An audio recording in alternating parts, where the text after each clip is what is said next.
প্রশাসন চালানোর জন্য যে পরিমাণে হিসাব নিকাশ পরিসংখ্যান মনে রাখতে হয় তার তুলনায় তেমন বড় কোনো সংখ্যা নয়।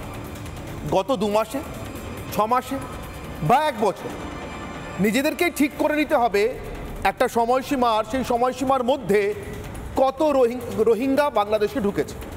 এক্ষেত্রে সুবিধাটা আরও বেশি, তার কারণ যারা দায়িত্ব নিয়েছে, মানে যারা অবৈধ অসাংবিধানিক উপায়ে দায়িত্ব হরপ করেছে, বাংলাদেশের কথা বলছি, ইউনুসের কথা বলছি, তাদের ক্ষেত্রে অর্থাৎ ইউনুস এবং তার সাঙ্গপাঙ্গ, তার নানাবিধ উপদেষ্টা, নিজে প্রধান, তার সঙ্গে স্বরাষ্ট্র আছে, পররাষ্ট্র আছে, ইত্যাদি ইত্যাদি, তাদের ক্ষেত্রে কাজটা আরও সুবিধা। তার কারণ তাদেরকে কোনোভাবেই অগাস্ট মাসের পূর্বের কোনো কাজের দায়িত্ব নিতে হবে না, স্বাভাবিক নিয়মেই। শেখ হাসিনা ছিলেন তখন, অতএব 6 মাসের একটা হিসেব দিলেই যথেষ্ট ছিল। পররাষ্ট্রমন্ত্রী, মাফ করবেন, পররাষ্ট্র উপদেষ্টা, ওদের তো আমার মন্ত্রী নেই, সবই উপদেষ্টা, আর উপদেষ্টারাই মন্ত্রীর বাবার ক্ষমতা ভোগ করছে। তাও সেই উপদেষ্টা যদি আইনি হতো, সম্পূর্ণ অসাংবিধানিক, সম্পূর্ণ অবৈধ উপায়ে দেশের প্রধানমন্ত্রী, নির্বাচিত মন্ত্রিসভা সবাইকে দেশ থেকে তাড়িয়ে অথবা কোথাও লুকোতে বাধ্য করে দেশের এমনকি নির্বাচিত সাংসদদের পর্যন্ত সংসদীয় ব্যবস্থাটাকে কার্যত ধ্বংস করে এরা ক্ষমতা ভোগ করছে। যাই হোক, সে শেহানা তৌহিদ হোসেন ব্যাংকক থেকে শূন্য হাতে ফেরার হতাশাই হোক, আরাকান জঙ্গিদের মোকাবিলা করতে না পারাতেই হোক, আরাকান আর্মির হাত থেকে দেশের জলসীমা স্থলসীমান্ত কোনোভাবে রক্ষা করতে না পারার হতাশা থেকেই হোক, কী কারণে জানি না, দুটো অত্যন্ত সত্যি কথা স্বীকার করে ফেলেছিল। এক, রোহিঙ্গা জঙ্গিরা ঢুকছে, শরণার্থীর ছদ্মবেশে ঢুকছে, কখনো সত্যি সত্যি কিছু শরণার্থী ঢুকছে, এবং ঢুকছে এই সংখ্যায় যে গত 2 মাসে 60,000 রোহিঙ্গা, 60,000 গত 2 মাসে শুধুমাত্র আরাকান আর্মির মার খেয়ে নাফ নদ পেরিয়ে টেকনাফ হয়ে অথবা চট্টগ্রামের অন্য কোনো অঞ্চল দিয়ে বাংলাদেশে ঢুকেছে, চট্টগ্রামেই ঢুকেছে 2 মাসে 60,000। শুধুমাত্র সামরিক অসহায়তা নয়, দেশে এত বড় দুর্নীতির চক্র রয়েছে যে সীমান্ত দিয়ে অনুপ্রবেশ করতে তারা সাহায্য করছে, এবং সেটা খুব বড়সড় দুর্নীতির চক্র। এটাও তৌহিদ হোসেন বলে ফেলেন গতকাল, বলে ফেলার কয়েক ঘন্টার মধ্যেই পাল্টি না, তা নয়, ইউনুসের আরেক উপদেষ্টা। গোটা পৃথিবীতে যখন ঢিডি পড়ে যায় এই পরিসংখ্যান নিয়ে, মাত্র 2 মাসে 60,000 রোহিঙ্গা কী করে ঢুকে গেল বাংলাদেশে? কী করছিল সরকার, কী করছিল সীমান্তরক্ষী বাহিনী? এত বড় দুর্নীতি যে দেশে থাকে, সে দেশে আগে হাসিনার দুর্নীতির খোঁজ করা দরকার নাকি অনুপ্রবেশ আটকাতে, দেশের সীমান্ত রক্ষা করতে,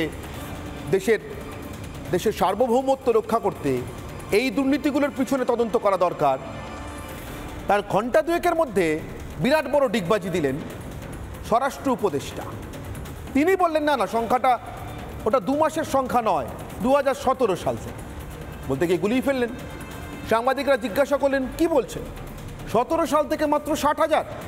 হাসিনা নিজেই তো বলে গিয়েছেন প্রায় 13 লাখের কাছাকাছি রোহিঙ্গা আছে বাংলাদেশে, উদ্বাস্তু, শরণার্থী, নানা রকম ভাবে, নানা রকম কায়দায় যারা ঢুকেছে।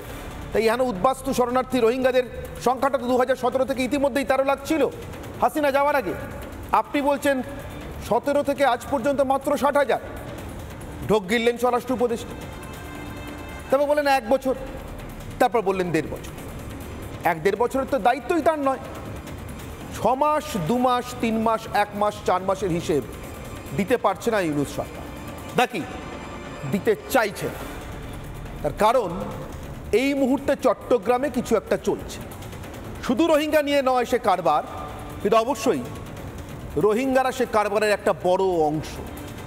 ইউনুসের প্রজেক্ট চট্টগ্রাম, ল্যাবরেটরি চট্টগ্রাম, জিহাদি জঙ্গি তৈরির ল্যাবরেটরি চট্টগ্রামে রোহিঙ্গারা একটা অন্যতম উপাদান, যাদের দিয়ে প্রোডাক্ট তৈরি হয়, পণ্য, জিহাদি পণ্য, যে পণ্য ইউনুস ভারত না চাইলেও রফতানি করতে চায় আমাদের দেশে।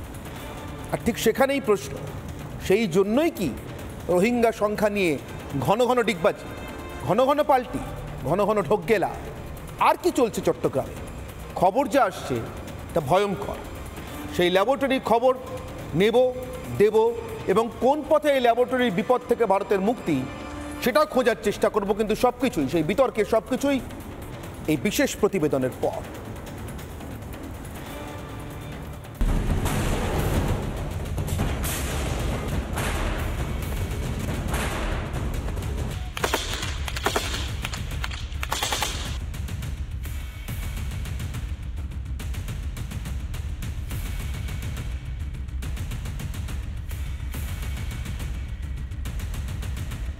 পরিস্থিতি কখনো কখনো এমন দাঁড়ায় যে আপনাদের কিছু করার থাকে না। সেরকম পরিস্থিতিতে আমরা এই 60,000-কে ঢুকতে দিয়েছি ফর্মালি যে দিয়েছি তাও না। 2017 সালের পরে থেকে মানে ওই গণনা তো ওই সঙ্গে হয়েছে, এরপরে থেকে যে এইটা হয়েছে, এটা অনুমান প্রায় 50,000 হতে পারে, 60,000 হতে পারে। 1 থেকে 2 বছরের ভিতরে, গত 1.5-2 বছরের ভিতরে 60,000-এর মতো।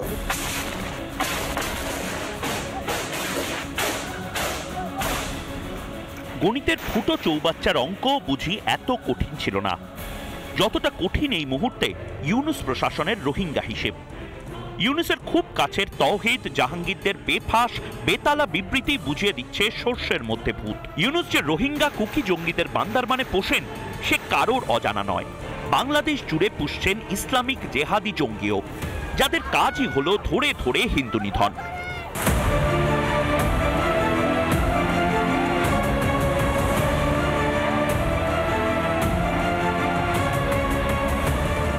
না, ইউনুসের টার্গেট শুধু হিন্দু ভাবলে ভুল হবে। টার্গেট আসলে ভারত। তাই তো নানা পথে ভারতে লাগাতার রপ্তানি হচ্ছে জঙ্গি সন্ত্রাসবাদী। আব্দুস সালাম পিন্টু থেকে লুৎফুজ্জামান বাবরের মতো ভারত বিরোধী জঙ্গিদের বেকসুর মুক্তি দেওয়া হচ্ছে। আসলে মার্কিন যুক্তরাষ্ট্রের নির্দেশ সব রকমের সব কিসিমের জঙ্গি গোষ্ঠীগুলোকে নিয়ে চট্টগ্রামে গড়ে তোলা হয়েছে এক ল্যাবরেটরি বা পরীক্ষাগার। চট্টগ্রামকে কেন্দ্র করে মায়ানমার, উত্তর পূর্ব ভারত, বাংলাদেশ থেকে খ্রিস্টান দেশ বের করার ষড়যন্ত্র। যে চট্টগ্রাম ছিল ভারতের স্বাধীনতা আর উপমহাদেশের মুক্তিযুদ্ধে বিদেশি শাসকের বিরুদ্ধে সংগ্রামের শক্তিপীঠ, সেই চট্টগ্রামই ইউনুসের এখনকার এই জঙ্গি জেহাদি পরীক্ষাগার, যাদের আসল লক্ষ্য ভারত। ভারতকে লড়তে হবে কোন পথে? রিপাবলিক বাংলা। সেই লড়াইয়ের পথ, সেই লড়াইয়ের মত, তা নিয়ে আজকের বিতর্ক। সেই বিতর্কে যারা আমার সঙ্গে অংশগ্রহণ করবেন তাদের সঙ্গে আপনাদের অবশ্যই পরিচয় করাবো, কিন্তু বিতর্কের প্রধান প্রশ্নটা আগে সামনে রাখি। আমার আজকের অগ্নিবাণ, ইউনুসের জেহাদি বিষ কোন ওষুধে ঝাড়বে ভারত? এটা স্পষ্ট, মোহাম্মদ ইউনুস জঙ্গি জেহাদিদের জেহাদি মতাদর্শের চাষ করতে চাইছেন এবং তার জন্য চট্টগ্রাম তার অন্যতম ল্যাবরেটরি। কিন্তু এই বিষ ঝাড়বে ভারত কোন পথে? আমার সঙ্গে উপস্থিত যে অতিথিরা, আমি একে একে তাদের সঙ্গে পরিচয় করে দিই আপনাদের। আমার সঙ্গে রয়েছেন মুশাররফ আহমেদ ঠাকুর, শিক্ষক এবং বিএনপি সমর্থক, বাংলাদেশ থেকে। আমার সঙ্গে রয়েছেন কক্সবাজার, চট্টগ্রামের কক্সবাজারের সাংসদ, আওয়ামী লীগের পক্ষ থেকে নির্বাচিত শাইমুম সারওয়ার কামাল। এবং আমার সঙ্গে রয়েছেন জয়দীপ মজুমদার, প্রখ্যাত সাংবাদিক, রয়েছেন প্রখ্যাত গবেষক এবং লেখক। শুধু চট্টগ্রাম নিয়েই জীবনের অনেকটা সময় যিনি ব্যয় করেছেন, অশোক মুখোপাধ্যায়। অশোকবাবু, আপনাদের স্বাগত। আমার সঙ্গে রয়েছেন প্রণয় শর্মা, সাংবাদিক এবং কূটনীতি বিশেষজ্ঞ, এবং দীপাঞ্জন চক্রবর্তী, প্রাক্তন এনএসজি কর্তা। আমি শুরু করতে চাই জয়দীপ মজুমদার আপনার কাছ থেকে, তার কারণ মাস 6 আগে আমার মনে আছে স্বরাজ্য পত্রিকায় আপনি একটি প্রবন্ধ লিখেছিলেন খুব বিস্তৃতভাবে, কিভাবে চট্টগ্রামে জঙ্গিদের ট্রেনিং চলছে এবং শেখ হাসিনা সেটা আটকানোর চেষ্টা করছেন। কোথাও তিনি সফল হচ্ছেন, কোথাও ব্যর্থ হচ্ছেন, কিন্তু সেই জঙ্গি শিবিরগুলো পরিচালিত হচ্ছে সম্পূর্ণভাবে ভারতের বিরুদ্ধে জেহাদি কার্যকলাপের জন্য। এটা আপনি লিখেছিলেন।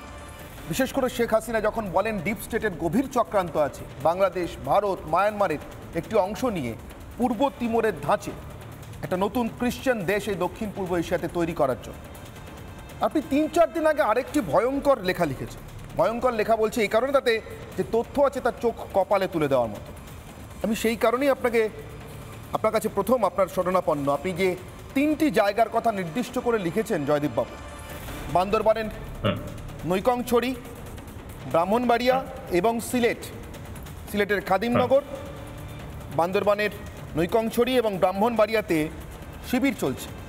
বান্দরবানে রোহিঙ্গা ট্রেনিং, ব্রাহ্মণবাড়িয়াতে এবিটি আনসারুল বাংলা টিম, তার সঙ্গে ইসলামিক ছাত্র শিবিরের যোগ রয়েছে, এবং খাদিমনগরে সরাসরি জাতীয় উদ্যানের ভিতরে, ন্যাশনাল পার্কের ভিতরে ট্রেনিং চলছে হিজবুত তাহরিরের।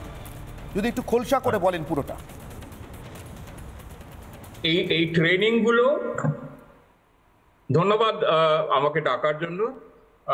এই ট্রেনিংগুলো শুরু হয়েছে খুব রিসেন্টলি, মানে ইউনুস আসার পরে, পাওয়ারে আসার পরে। আর আজকেই আমি খানিকক্ষণ আগে আরো কয়েকটা রিপোর্ট দেখছিলাম যে চাইনিজ যেটা জাহাজ যেটা নভেম্বরে চিটাগং পোর্টে ডক করেছিল, সেখান থেকে 65 জন পাকিস্তানি নাকি ওখান থেকে উধাও হয়েছে। ওই জাহাজে ট্রাভেল করছিল, ওরা ওখান থেকে চট্টগ্রামে নেমে ওরা কয়েকটা কন্টেইনার আনলোড করে ওগুলো সব উধাও, এখন ওটার কোনো হদিশ নেই। এটা একটা খুব ভয়াবহ রিপোর্ট, যেটা আমি খানিকক্ষণ আগেই আমি পড়ছিলাম কয়েকটা দুটো সোর্স থেকে এই রিপোর্টটা পাওয়া গেছে। এই শিবিরগুলো শুরু হয়েছে, এই তিনটেই শিবির শুরু হয়েছে ইদানিং, মানে ইউনুস আসার পরে। ইউনুস আমরা খুব ভালো করে জানি, আর মানে এটা আরো বিশ্লেষণ করার কোনো দরকার নেই যে ইউনুস একটা পাকিস্তানের সাথে খুব ভালো একটা সম্পর্ক গড়ে তুলতে চাইছে। খালি কালচারাল আর পিপল টু পিপল না, এটা হচ্ছে একটা স্ট্র্যাটেজিক মিলিটারি সম্পর্ক। মানে অ্যাকচুয়ালি মধ্য কথা হলো পাকিস্তানের আইএসআই কে আবার বাংলাদেশে একটা জায়গা করে দেওয়া, যেটা ওদের ছিল, যেটা আগে মিলিটারি রুলার আর বিএনপি জামাতের আমলে যেটা ছিল ওদের, যেখানে নর্থ ইস্টের জঙ্গিদের ওরা সাহায্য করতো, আর্মস দিত, ট্রেনিং দিত, সেটা এখন রোহিঙ্গা ওদের যারা হিজবুত তাহির আর অন্য ইসলামিক টেরর গ্রুপদের ওরা এখন ট্রেনিং দিচ্ছে। আর এটা দিচ্ছে জাস্ট রোহিঙ্গিয়াদেরও ট্রেনিং দিচ্ছে, এটা মায়ানমারের আরাকান আর্মিকে ফাইট করার জন্য না, এটা দিচ্ছে জাস্ট ওদের সিম্পলি ইন্ডিয়াতে ঢুকিয়ে দেওয়ার জন্য। যারা আর আমাদের এখানে তো অনেক জীবপ্রেমী রোহিঙ্গা প্রেমী আছে, যে আসলেই হলো, কি আছে তাতে, ওরা তো শরণার্থী। হ্যাঁ, তাই এই আমাদের একটা যেটা ইকোসিস্টেম আছে, লেফট ইকোসিস্টেম, ওদেরকে সবসময় ঢোকানোর জন্য খুব উৎসাহিত হয়ে থাকে। তো এরা খুব তাড়াতাড়ি ঢুকে যেতে পারবে মানে আফটার দ্য ট্রেনিং এই ভারতবর্ষে। এটা বিশেষ মানে ভীষণ আশঙ্কার বিষয়। একটা নতুন একটা, আমি তো মনে করি আমাদের ওয়েস্টার্ন দিকে যতটা না থ্রেট আছে, তার থেকে ইমিডিয়েট থ্রেটটা এখন শুরু হয়েছে আমাদের ইস্টার্ন ইন্ডিয়াতে, ইস্টার্ন।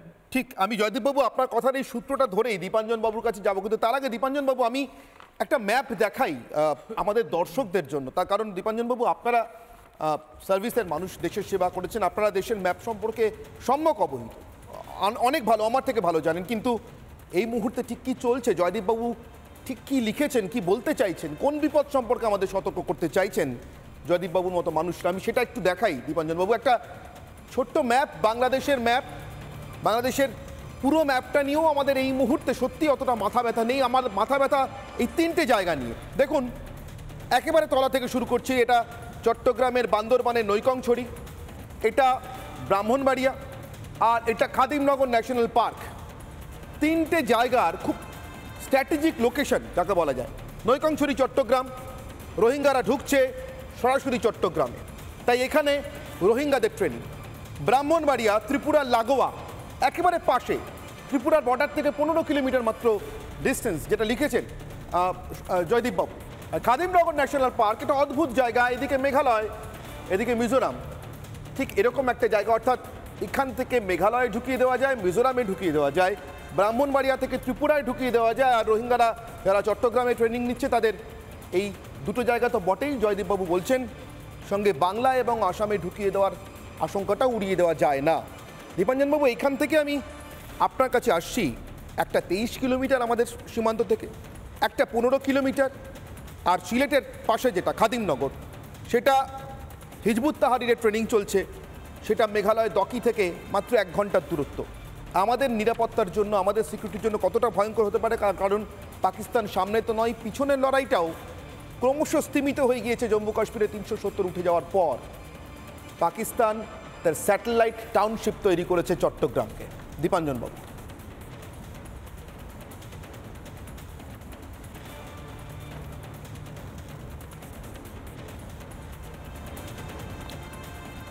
দীপাঞ্জনবাবু বোধহয় কোনো কারণে বিচ্ছিন্ন হলেন, আমি দীপাঞ্জন বাবুর কাছেই ফিরব। দীপাঞ্জনবাবু পাচ্ছেন শুনতে? দীপাঞ্জনবাবু, হ্যাঁ দীপাঞ্জনবাবু, কতটা ভয়ঙ্কর যে তথ্য জয়দীপবাবু দিচ্ছেন, যেটা আমি ব্যাখ্যা করলাম আমাদের দর্শকদের কাছে, যে ম্যাপ কতটা ভয়ঙ্কর আমাদের সিকিউরিটির জন্য, প্লিজ। এটা জয়দীপবাবু যেটা বললেন, এটা 100% পারফেক্ট কারেক্ট ইনফরমেশন। আমরা আমাদের এজেন্সি সূত্র থেকে যেটা পাচ্ছি, এই ইউনুস এবং যেটা বলি না যে হবুচন্দ্র মন্ত্রীর গবুচন্দ্র রাজা, এখানে গবুচন্দ্র উপদেষ্টারা, এরা কিন্তু সম্পূর্ণভাবে আমেরিকা এবং পাকিস্তানের ডিপ স্টেট হিসাবে কাজ করছে।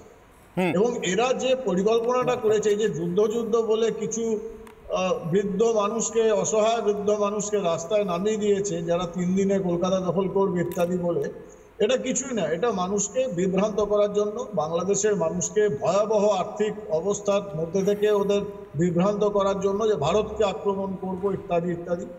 কিন্তু আসল লক্ষ্য যেটা, সেটা হচ্ছে ভারতের বাংলাদেশ ভারত সীমান্তর মধ্যে দিয়ে এতদিন তো হয়েইছে, বিশেষ করে পশ্চিমবঙ্গে অবাধে অনুপ্রবেশ এবং তার সঙ্গে রোহিঙ্গা।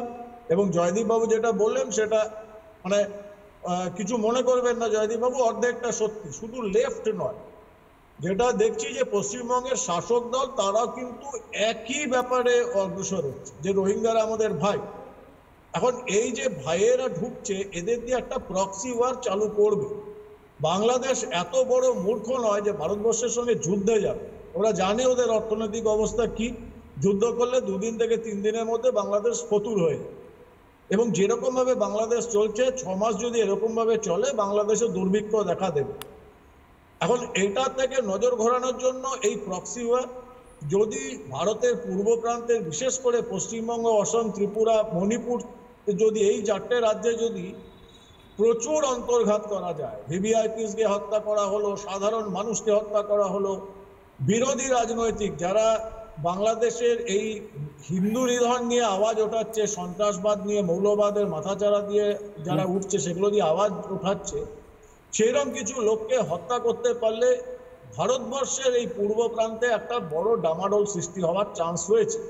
বেশ, এরা অপেক্ষা করছে যদি কোনো কারণে প্রভোকেশনে ভারত কোনো রকম স্টেপ নেয়, তাহলে বিশ্বের কাছে গিয়ে ওই চিৎকারটা করবে যে ইসলাম বিপন্ন আর ভারত বাংলাদেশকে আক্রমণ করছে। বেশ, আমি আপনার কথার এই সূত্রটা ধরেই দীপাঞ্জন বাবু, আমি সরাসরি প্রণয় শর্মার কাছে যাব। প্রণয় শর্মা, জয়দীপ বাবু তার লেখাটা খুব সুন্দর করে লিখেছিলেন যে কিভাবে পারসিকিউশন থিওরি তৈরি করা হয়।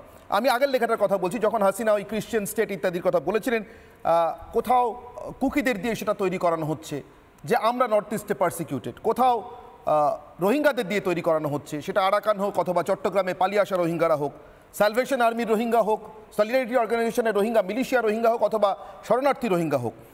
আর ঠিক এইখানটাতেই যেটা দীপাঞ্জনবাবু বলছেন যে প্রভোকেশন তৈরি করা, কূটনীতির অনেক সীমারেখা থাকে। আমরা সাম্প্রতিক সময় আমাদের বিদেশ সচিবের সফরও দেখেছি, একটা ওয়ার মঙ্গারিংও থাকে সবসময়, দেশের মাটিতে, দেশের বাইরে। এই সব কিছুর মাঝখান দিয়ে সন্ত্রাসকে মোকাবিলা করবার জন্য কূটনৈতিক পথে ভারত কিভাবে এগোতে পারে? প্রণয়দা প্লিজ।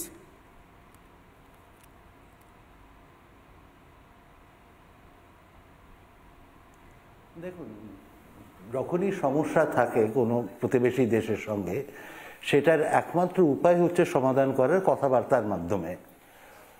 যত তাদের সঙ্গে কথাবার্তা হবে, তাদের আলাপ আলোচনা হবে এবং একে অপরের যেখানটা অস্বস্তি রয়েছে, যে কোন বিষয়গুলো নিয়ে তাদের কনসার্ন রয়েছে, সেইগুলি নিয়ে যখন নাকি আলোচিত হবে দুটো দলের মধ্যে, তখন আমার মনে হয় সেগুলোকে অ্যাড্রেস করা যায়। কিন্তু একেবারেই যখন কথাবার্তা বন্ধ থাকে এবং কার সঙ্গে আপনি কথা বলবেন, কোন ধরনের অথরিটি, সেটা নিয়ে একটা বড় প্রশ্ন থাকে, তখন অনেকগুলোই প্রবলেম হয়। কারণ এখন হাসিনা যাওয়ার পর যেটা হয়েছে বাংলাদেশে, নানা ধরনের গোষ্ঠী বা ধরুন রাজনৈতিক দল, যারা এতদিন 16-17 বছর ধরে যারা মনে করে যে তারা মার্জিনালাইজ ছিল, হাসিনা যেভাবে কন্ট্রোল করেছে তারা আসতে পারেনি সামনে, তারা আজকে চেষ্টা করছে সেখানটা ফেরার। এবং যার জন্য এখন যদি বাংলাদেশের অবস্থা দেখেন, সেখানে ল অ্যান্ড অর্ডার, আইন শৃঙ্খলাটা একটা বিরাট বড় একটা প্রশ্ন। কারণ যেই সময় এই আন্দোলন চলছিল, তার উপর অনেকগুলো ওদের যে পুলিশ স্টেশন বেশিরভাগই অ্যাট্যাক্ট হয়েছিল, তার থেকে প্রচুর অস্ত্রশস্ত্র তার মধ্যে থেকে নেওয়া হয়েছে, এখনো অবধি উদ্ধার হয়নি এগুলো তারা তাদের খবরের কাগজের মাধ্যমে এগুলো জানা যায়। এই ধরনের তাদের আশঙ্কা রয়েছে। এবং পুলিশের উপর যে মানুষের আস্থা, সেইটা একেবারেই চলে গেছে। পুলিশের নিজেরও সেই আস্থাটা নেই যে তার আগে কোনো জায়গায় এই ধরনের ইনভেস্টিগেট করতে পারবে কিনা, কারণ যেই অবস্থাটা এখন দাঁড়িয়েছে। তো সুতরাং আমরা কিন্তু দেখতে পাবো ছোটোখাটো এই ধরনের সুযোগ অনেকেই নেবে। শুধুমাত্র চট্টগ্রাম নয়, অন্যান্য এলাকায় পুরো যদি দেখি আমরা, ঢাকার মধ্যেও হচ্ছে, সেখানটায় ক্রিমিনাল অ্যাক্টিভিটিস বেড়ে গেছে। সুতরাং এখন যারা অ্যাডমিনিস্ট্রেশনে আসে তারা, আমার মনে হয় তারাও চেষ্টা করবে যত সম্ভব এটাকে কন্ট্রোল করার, কিন্তু কত তাড়াতাড়ি তারা করতে পারবে বা করতে চাইবে সেটা একটা বড় প্রশ্ন। আমি এখানেই প্রণয়দা আপনার কাছে আরেকটা প্রশ্ন নিয়ে আসছি। আমার খুব ইন্টারেস্টিং লাগছিল আপনি যখন বলছিলেন যে কার সঙ্গে কথা বলবো, যাদের সাথে কথা বলছি তাদের সাথে কথা বলাটা আদৌ ফলপ্রদ বা ফলপ্রসূ হবে কিনা, তাদের কথা বলারই বা কতটা হক আছে সেই অর্থে আন্তর্জাতিক কূটনৈতিক সব দিক থেকে। আমার একটা জাস্ট রেফারেন্স মনে আসছে, 2001-এ খালেদা জিয়া যখন ছিলেন এখানে, আমাদের বিএনপির তরফ থেকে মোশাররফ আহমেদ ঠাকুর রয়েছেন, আমি আসবো আপনার কাছে মোশাররফ আহমেদ ঠাকুর। সেই সময় স্বরাষ্ট্র উপদেষ্টা করেন তিনি মোহাম্মদ জাহাঙ্গীর আলমকে। মোহাম্মদ জাহাঙ্গীর আলম 71 পূর্বে পাকিস্তান সেনাবাহিনীতে সার্ভ করেছেন, 71-এর মুক্তিযুদ্ধে অংশ নেননি, তিনি পাকিস্তানের স্কুলেই পড়াশোনা করেছিলেন, ফলে তার একটা ইনক্লিনেশন ছিল, পাকিস্তানের দিকে একটা হেলে পড়া ব্যাপার ছিল, এবং তাতে বেশ বড়সড় রকমেরই প্রো পাকিস্তানি অ্যাক্টিভিটিস বা বাংলাদেশের নীতির দিক থেকেও কিছুটা হেলে পড়া থাকে। তা সত্ত্বেও যেহেতু একটা নির্বাচিত সরকার ছিল, আমরা কিন্তু এই ধরনের কোনো আশঙ্কায় বা আতঙ্কে ভুগতে হয়নি যে বাংলাদেশের মাটি থেকে, আমাদের সবচেয়ে ঘনিষ্ঠ প্রতিবেশীর মাটি থেকে আমাদের বিরুদ্ধে সন্ত্রাসবাদী কার্যকলাপ পরিচালনা হতে পারে। এই কোয়ালিটেটিভ, এই গুণগত পরিবর্তনটা তো রয়েছে প্রণয়দা সিচুয়েশনে, সেটার কি সুযোগ নেবে জঙ্গিরা? না, আমি সেটার কথাই বলছিলাম, যখন একটা ইলেকটেড গভর্নমেন্ট থাকে, তাদের একটা নীতি থাকে, তখন আরও অনেক পরিষ্কারভাবে তাদের সঙ্গে আলাপ আলোচনা করা যায়। কিন্তু ধরুন তাদের যদি এখন নির্বাচনের জন্য যে কাজকর্ম, কবে নির্বাচন করবেন সেটা তারা ঠিক করবেন, যা দেখা যাচ্ছে যে এই ধরনের ডেট তারা বলছেন হয়তো সামনের বছরের শেষের দিকে বা 26-এর শুরুর দিকে হবে, কিন্তু ততদিন আপনি কি করবেন? কারোর সঙ্গে কি যোগাযোগ রাখবেন না? এখন যে অ্যাডমিনিস্ট্রেশন, তাদের সঙ্গে কথাবার্তা চালাচ্ছে ভারত, কিন্তু আরও অনেক সেটা সুষ্ঠুভাবে হবে যখন তাদের ইলেকটেড গভর্নমেন্ট আসবে, সেখানটা তাদের সঙ্গে কথাবার্তা বলে। আমার মনে হয় এই অনেকগুলো জিনিসই তখন যদি হয়ে থাকে এই ধরনের অ্যাক্টিভিটিস, সেগুলোকে কি করে থামানো যায় সেগুলোর কথা একদম ডিরেক্টলি বলতে পারবে সেই সরকারের সাথে। বেশ প্রণাদ, আমি একটু অপেক্ষা করতে বলবো, আমার সঙ্গে আরেকটু থাকতে বলবো, আপনাকে সময় দিতে বলবো। আমি অশোক মুখোপাধ্যায়ের কাছে আসবো। অশোক মুখোপাধ্যায় এমন একজন মানুষ যিনি, যার সূর্য সেনকে নিয়ে গবেষণা শুধু আমাদের দেশে নয়, তার সূর্য সেনের লেখা জীবনীটি কবি শঙ্খ ঘোষের অত্যন্ত পছন্দের ছিল, একরকম তার অনুরোধেই তার লেখা, এবং সেটা বাংলাদেশে অনুদিত হয়েও, বাংলাদেশে একই রকমভাবে প্রকাশিত হয়ে, অনুদিত বলবো না, একই রকমভাবে প্রকাশিত হয়ে সম্যক সমাদৃত ছিল। সেই সূর্য সেনের মাটি অশোক, আমি যেটা বলছিলাম শুরু থেকেই, যে এটা বরাবরই স্বাধীনতা সংগ্রামের, মুক্তিযুদ্ধের শক্তিপীঠ, সেটা আজকে ব্যবহার হচ্ছে জেহাদি সন্ত্রাসী কার্যকলাপের জন্য। এইটা ভারত বাংলাদেশের সম্পর্ক বা চট্টগ্রামের যে পুরনো ঐতিহ্য, মুক্তিযুদ্ধের ঐতিহ্য, তার সঙ্গে তো একেবারে যায় না। আপনার কি মনে হয় কোন পথের সমাধান হতে পারে? আপনি তো বাংলাদেশকে খুব কাছ থেকে দেখেছেন।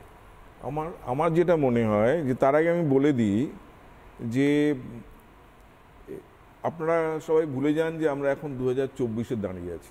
কল্পনা করুন, এই সালটা হচ্ছে 1930, আর আজকের তারিখটা হচ্ছে 18ই এপ্রিল। বেশ করে নিচ্ছি কল্পনা। কি হয়েছিল যে সেখানে 52 জন 56 জন তারা ইংরেজদের বিরুদ্ধে লড়ে, টেলিগ্রাফ ভবন ধ্বংস করে, তারপরে রেড লাইন বিভিন্ন জায়গায় উপড়ে ফেলে, চট্টগ্রামকে বহির্জগৎ থেকে বিচ্ছিন্ন করে স্বাধীন সরকার ঘোষণা করেছিলেন। কে করেছিলেন? সূর্য সেন। তারা বলেছিলেন ভারত আজ থেকে স্বাধীন। সূর্য সেন এবং তথা ইন্ডিয়ান রিপাবলিকান আর্মি তারা 18 তারিখে করেছিলেন। 18-র পর 18, 19, 20, 21 গেল, 22 তারিখে তারা মুখোমুখি যুদ্ধ করেন মিলিটারিদের সঙ্গে জালালাবাদ পাহাড়ে দাঁড়িয়ে।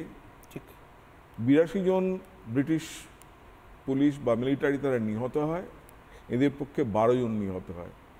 তারা এই লড়াইটা অসম শক্তি নিয়ে লড়েছিলেন। ব্রিটিশদের হাতে ছিল মেশিন গান, এরা মাস্কেটরি রাইফেল নিয়ে লড়েছিলেন। ঠিক লড়ে যে এই যে একটা জিনিস করেছিলেন, সেটা তো বলতে পারা যায়, যদি আমরা 1930 সালের ওই 18ই এপ্রিলে দাঁড়াই, পুরো ভারতবর্ষের মধ্যে প্রথম স্বাধীনতার আস্বাদ পেয়েছিল চট্টগ্রাম, যার জন্যে সুকান্ত ভট্টাচার্যের সেই বিখ্যাত কবিতা বন্ধু তোমার ছাড়ো উদ্বেগ সুতীক্ষ্ণ করো চিত্ত বাংলার মাটি দুর্জয় ঘাঁটি বুঝে নিক দুর্বৃত্ত, ওই কবিতার মধ্যেই বলা আছে ফেনী ও আসামে চট্টগ্রামে ক্ষিপ্ত জনতা গর্জায়। এই যে চট্টগ্রামের যে একটা ব্রিটিশ বিরোধী একটা মনোভাব, স্বাধীনতার যুদ্ধে তার যে অবদান, সেটা তো ভুললে চলবে না। আবার একই সঙ্গে 22 তারিখে যখন বিকেল 4টের সময় মিলিটারি নামছে, তাদের সঙ্গে কিছুক্ষণ পরেই লড়াই হবে, সেই দুপুরবেলা প্রচণ্ড রোদের মধ্যে 22শে এপ্রিল প্রচণ্ড রোদের মধ্যে জালালাবাদ পাহাড়, যার মধ্যে বেশি লতা গুল্ম ঝোপঝাড় গাছ সেরকম কিছু নেই, সেখানে শুয়ে শুয়ে সূর্য সেন তার সতীর্থদের কাছে গল্প করছেন চট্টগ্রামের আর এক ঐতিহ্য বায়াজিদের কথা। বায়াজিদ ছিলেন 9ম শতাব্দীতে চট্টগ্রামে এসছেন, তার স্মারক এখনো চট্টগ্রামে আছে, আমরা গিয়ে দেখেছি। এই বায়াজিদকে এক জ্ঞান তপস্বী, তার একটা তিনি সুফি সাধক ছিলেন, তার মধ্যে এরকম কোনো গোঁড়ামো ছিল না। তাকে বলা হচ্ছে বায়াজিদ আপনার বয়স কত? তিনি বলছেন 4 বছর। কেন 4 বছর কী করে হয় এতটা বয়স? বলছেন না, জীবনের 70 বছর বয়স অবধি আমি কিছু পাইনি, এই 4 বছর হলো আমি সেই একটা তপস্যা করে আমি কাউকে একটা পরম ইয়েকে আমি জানতে পেরেছি। তো এই যে একটা মানুষের মধ্যে সুফি সাধকের যে সাধনা, তার একটা কেন্দ্রস্থল ছিল। প্রবাদন কেউ কেউ বলে বায়াজিদ নিজে এসেছিলেন, কেউ বলে তার কোনো শিষ্য এসেছিলেন। চট্টগ্রামের এই যে সবাইকে নিয়ে চলবার যে একটা ঐতিহ্য, সেটা একটা অসামান্য জিনিস। মাস্টারদার দলে, সূর্য সেনের দলে যেমন বৌদ্ধরা ছিলেন, তেমনি মুসলমানরাও ছিলেন। মীর মোহাম্মদ আহমদ তিনি ছিলেন ওনার সদস্য। প্রথম সারির যে দলের মধ্যে আশরাফুদ্দিন ছিলেন ওই দলের সদস্য। রোহিণী রঞ্জন বড়ুয়া একজন বৌদ্ধ, তিনিও ছিলেন সদস্য, তার ফাঁসি হয়েছিল। আমি কক্সবাজারের সাংসদ আমার সঙ্গে রয়েছেন শাইমুম সারওয়ার কামাল সাহেব, আমি আপনার কাছ থেকে জিজ্ঞাসা করব, আপনি কক্সবাজারের সাংসদ, কি হলো এই যে চট্টগ্রামের কথা অশোকদা বলছেন, আর যে চট্টগ্রামের কথা বলে আজকে শুরু করলাম জয়দীপবাবুর যে লেখা যে ভয়ঙ্কর আশঙ্কার জায়গা, শুধু আমাদের জন্য না আপনাদের জন্য, তার কারণ আলাদা দেশ গঠনের যে হুমকি আছে, আলাদা দেশ গঠনের জন্য যে জেহাদি কার্যকলাপ আছে, সব রকমের সন্ত্রাসবাদী কার্যকলাপ, শুধু ইসলামিক সন্ত্রাসবাদ নয়, খ্রিস্টান সন্ত্রাসবাদও রয়েছে ওখানে, চার্চ যার সঙ্গে যুক্ত, শেখ হাসিনা বলে গিয়েছেন, জয়দীপবাবুও লিখেছেন, সেগুলোকে মোকাবিলা করবার জন্য চট্টগ্রামকে এই রাস্তায় হাঁটতে পারে? আমি শেখ হাসিনার বক্তব্যটা আরেকবার শোনাই, ঠিক কী বলেছিলেন শেখ হাসিনা। শুধু নিজের দেশের কথা বলে থামেননি, অন্য দেশেও বিপদ আছে, কূটনৈতিক সৌজন্যে শুধু এইটুকু বলে থেমেছিলেন। শেখ হাসিনার বক্তব্য।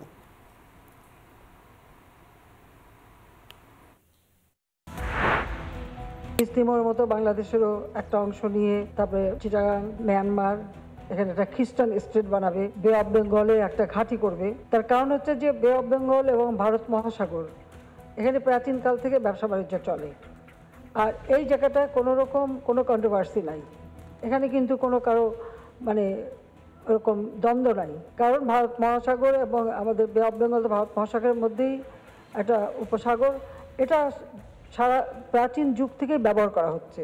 এই জায়গাটার উপরে অনেকেরই নজর, তো সেটা আমি হতে দিচ্ছি না, এটাও আমার একটা অপরাধ। কারণ এখানে মানে এয়ারবেস করে কার উপর হামলা করবে, যদি একটা দেশকে দেখানো হয়, কিন্তু সেটা তো না, আমি তো জানি আরও কোথায় যাবে।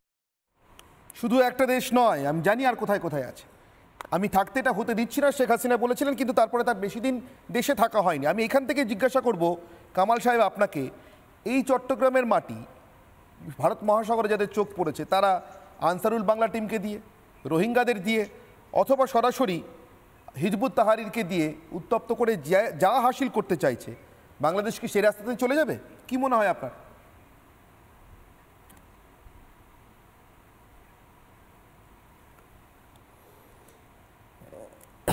ধন্যবাদ আপনাকে। আমরা চট্টগ্রামের ভূ রাজনৈতিকভাবে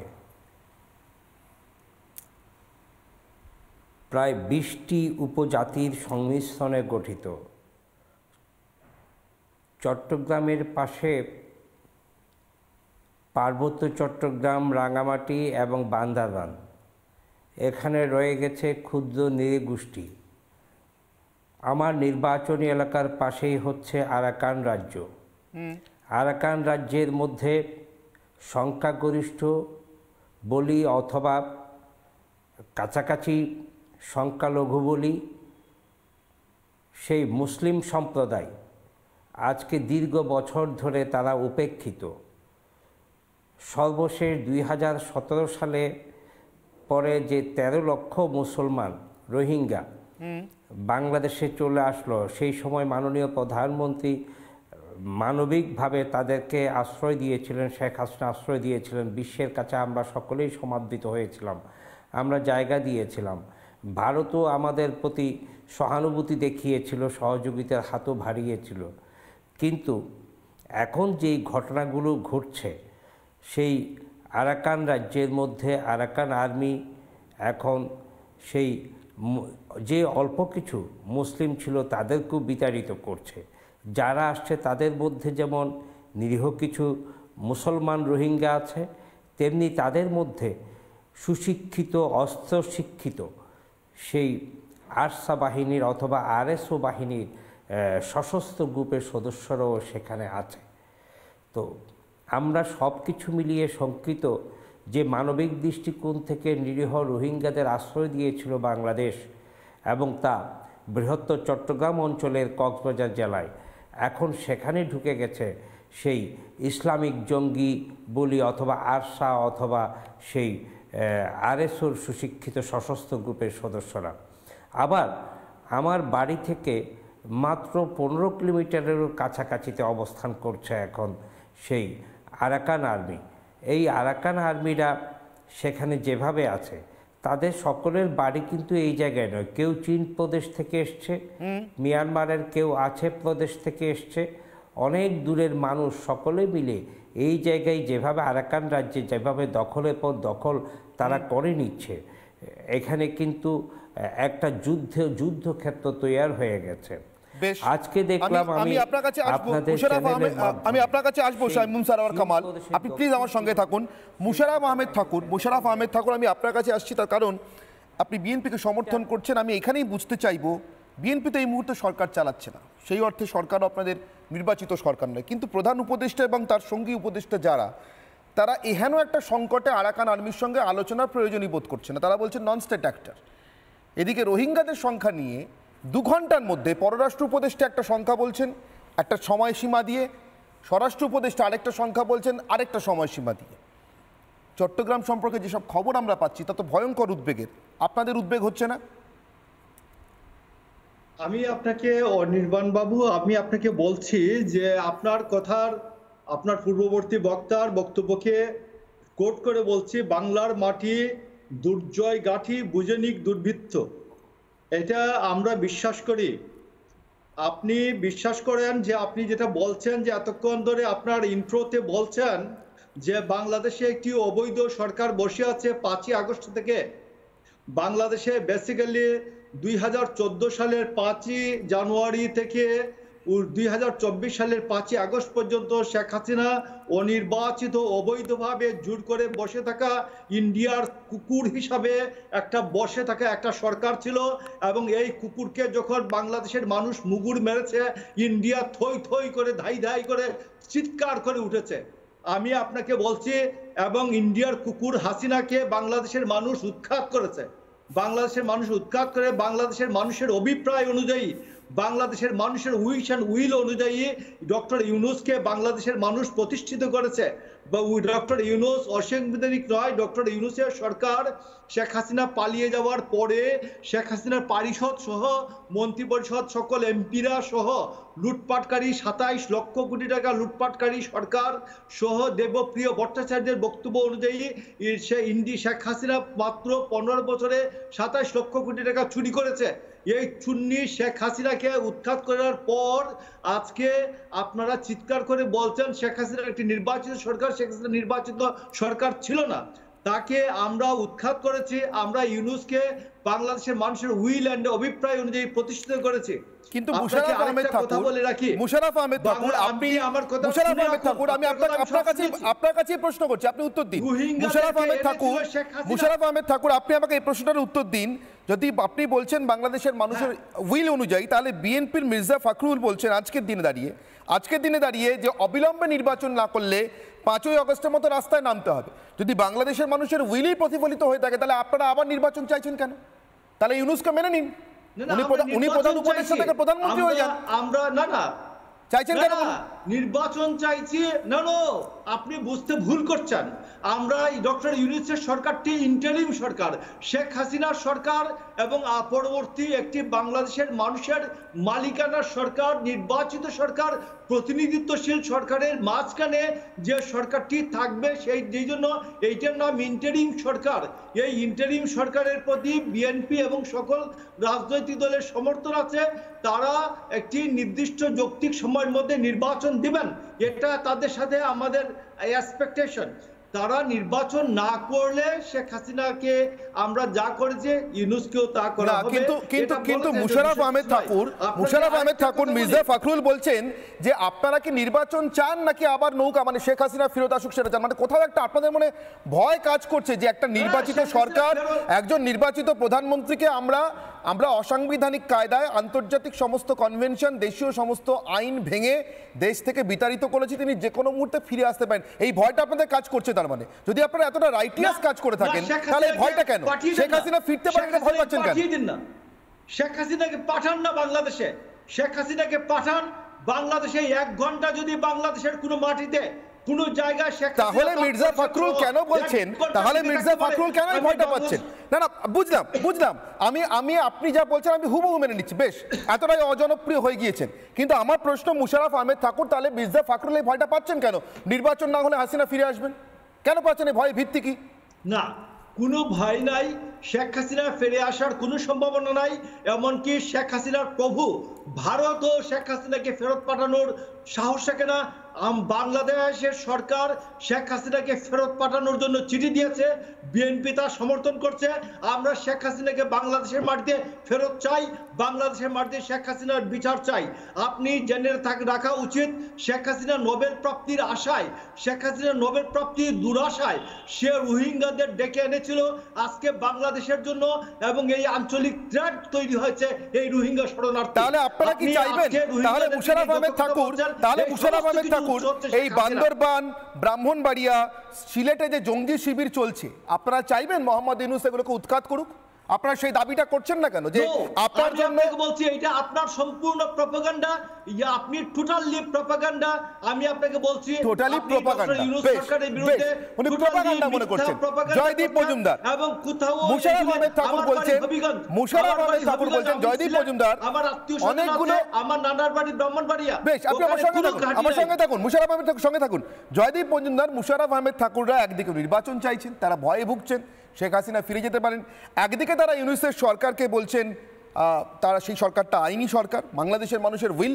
অন্যদিকে মির্জা ফখরুল বলছেন আমরা ভোট দিতে চাই, ভোটটা চাচ্ছি এই জন্য যে ভোট দিতে পারলে আমরা আমাদের সঠিক লোক নির্বাচন করতে পারবো। তার মানে কোথাও একটা সঠিক লোক নির্বাচিত নন, সঠিক লোকের হাতে ক্ষমতা নেই, এই ফিলিংটা ওনাদের মধ্যে আছে। তার জন্য হাসিনা ফিরে আসতে পারেন এই ফিলিংটাও আছে। ওনারা রোহিঙ্গা ঢোকার দায় দিচ্ছেন হাসিনার উপর, কিন্তু রোহিঙ্গাদের জন্য জঙ্গি শিবির পরিচালনার দায়টা ইউনূসকে দিচ্ছেন না। আমি এখানেই জিজ্ঞাসা করছি জয়দীপ মজুমদার, যে আপনার এই পুরো লেখাটাকে ওরা বাতিল করতে চাইছেন প্রপাগান্ডা বলে। জয়দীপ মজুমদার, দুটো জিনিস, একটা টিপ্পণি করব আমি এখানে। মুশাররফ বাবু যে বললেন যে will and wishes of the Bangladesh people, it's actually will and wishes of the Clintons and the American deep state.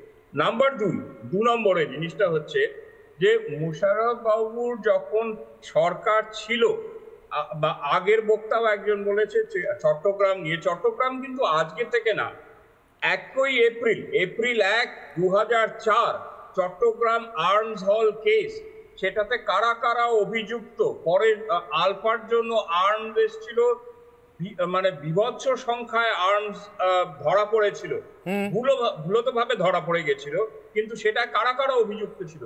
বিএনপির লিডাররা অভিযুক্ত ছিল, বিএনপির মন্ত্রী অভিযুক্ত ছিল, জামাত বিএনপির এলাই ছিল তখন, তার মন্ত্রী, তার আমির তাতে অভিযুক্ত, ইন্ডাস্ট্রি সেক্রেটারি অভিযুক্ত, অনেক বড় বড় নেতা, বিএনপির নেতা ওটাতে অভিযুক্ত ধরা পড়েছিল। ওদের ডাইরেক্ট ইনভলভমেন্ট ছিল। পাকিস্তান থেকে আসা ওখানে আর্মড হয়েছিল 1 এপ্রিল 2004। ওটা কি উনি কোনোভাবে আজকে অস্বীকার করতে পারবেন? বেশ, আমি এই প্রশ্নটাই নেব। মুশাররফ আহমেদ ঠাকুর, আপনি কি এই তথ্যগুলো অস্বীকার করতে পারবেন? জয়দীপ মজুমদার বলছেন এগুলো তো তথ্য, এগুলো তো লেখা হয়ে রয়েছে আপনাদের দেশের ইতিহাসে, আইনে লেখা হয়ে রয়েছে। আমি আপনাকে বলি শেখ হাসিনার আমলে তেলিয়াপাড়া থেকে অন্তত 40 ট্রাক অস্ত্র উদ্ধার হয়েছে বিভিন্ন সময়ে। এই জন্য শেখ হাসিনাকে ইন্ডিয়া কখনো দায়ী করে না। আমি আপনাকে বলছি, একটা দেশের ভিতর বিভিন্ন কার্যক্রম চলতে পারে। ওই সরকার, বিএনপি সরকার ধরেছে, বিএনপি সরকার নিজেরাই ধরেছে। সরকার আপনি আমার কথাটা শেখ হাসিনা প্রধানমন্ত্রী হলে দেশের ভিতরে কার্যকলাপ চলতে পারে।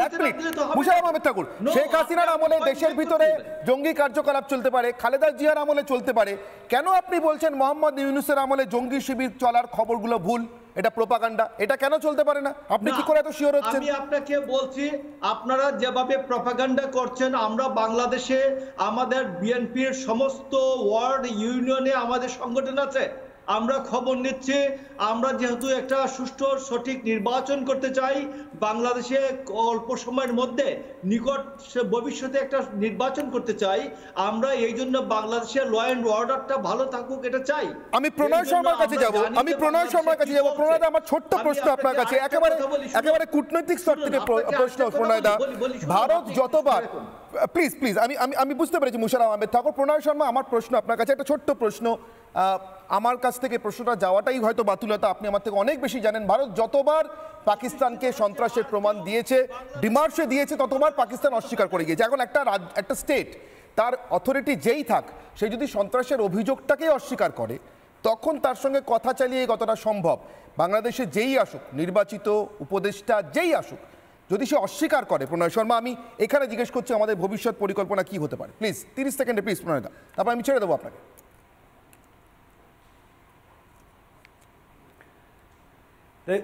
দেখুন, একটা জিনিস, যে যদি আমাদের উপর যেই প্রভাবগুলো পড়বে, সেটা তো আমাদের এজেন্সিজ আছে, আমাদের সিকিউরিটি ফোর্সেস আছে, তারা সেই অনুযায়ী পদক্ষেপ নেবেন।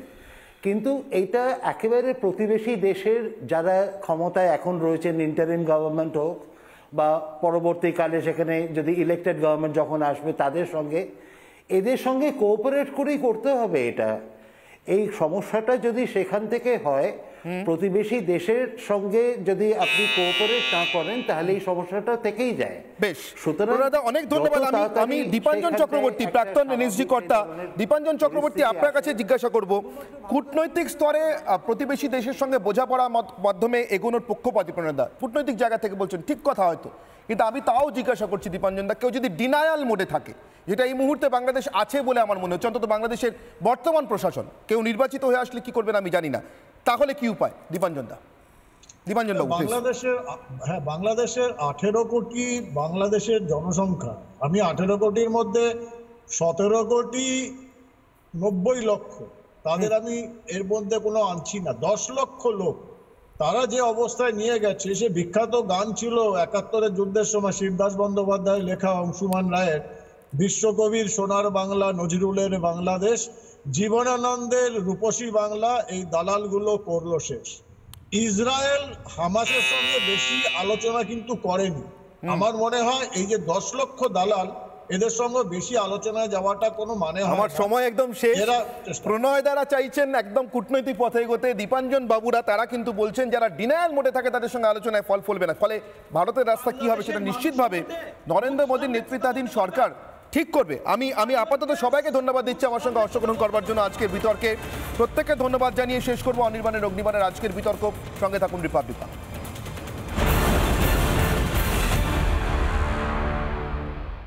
নানা ধরনের কন্টেন্ট দেখার জন্য লাইক করুন, শেয়ার করুন আমাদের ফেসবুক পেজ, সাবস্ক্রাইব করুন আমাদের ইউটিউব চ্যানেল। পাশাপাশি অন্যান্য ব্রেকিং নিউজের জন্য অবশ্যই চোখ রাখুন রিপাবলিক বাংলায়।